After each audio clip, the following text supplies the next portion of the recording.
Salut, c'est Rebecca de Devenir écrivain. Aujourd'hui, j'ai envie de revenir sur une question qu'on me pose régulièrement. Quelle est la différence entre science-fiction, fantasy ou fantastique? Alors la différence, elle est toute simple, tu vas voir. Quand on est dans de la science-fiction, eh bien, on est dans un récit dans lequel on a des manifestations qui n'existent pas dans notre monde réel, mais qui sont explicables par la science. Ça, c'est très important. Voilà, tout est justifié dans le monde par les progrès scientifiques. On a réussi à créer cette machine qui voyage dans le temps. On a réussi à créer ce vaisseau qui va plus vite que la lumière. On a réussi à cloner les personnages. On peut se déplacer d'un endroit à un autre en étant dématérialisé. Et voilà, tous ces éléments-là, peu importe ce que tu inventes, eh bien, on sait dans ton histoire qu'il y a une explication qui est scientifique. Ça, c'est pour la science-fiction.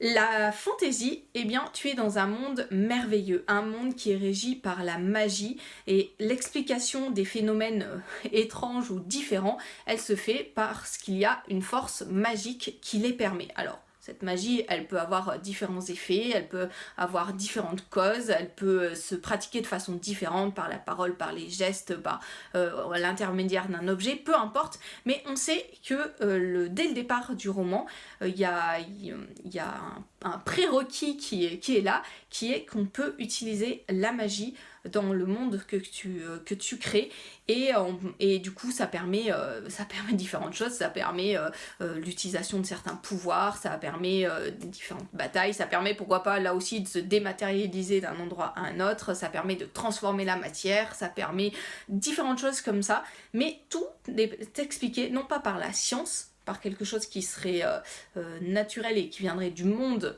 dans lequel se passe l'histoire, mais par la présence de la magie.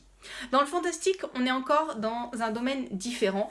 Dans le fantastique, en fait, on est dans une ambivalence. En fait, on ne sait pas vraiment si les phénomènes qui se produisent sont réels, donc ont une explication scientifique, ou si il y a vraiment des phénomènes étranges, surnaturels.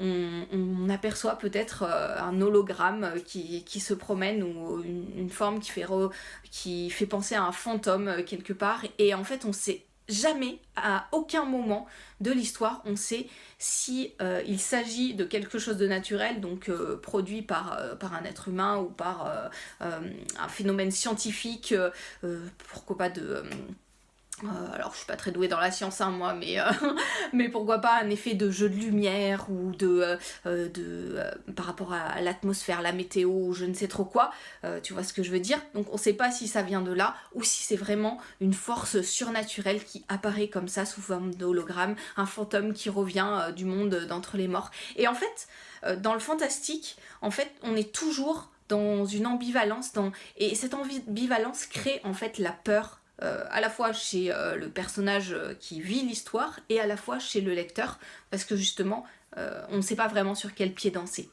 Alors ça c'est les grandes lignes. Après tu auras certainement remarqué que dans certaines histoires, eh bien, il y a des éléments qui viennent un peu de des différents codes, des différents genres.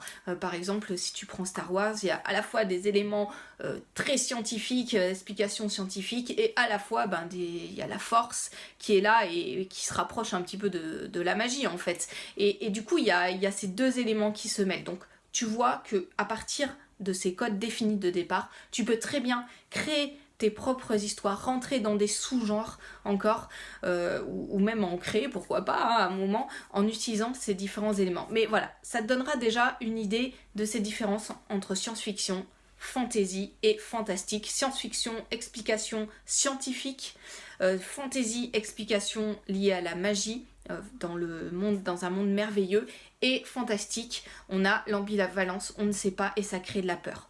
L'essentiel dans ton histoire, ça va être toujours de veiller à la cohérence de ton histoire. Une fois que tu as posé des codes de départ, une fois que tu as décidé qu'il y aurait que des explications scientifiques, n'insère pas un élément surnaturel ou lié à la magie, ça serait complètement incohérent.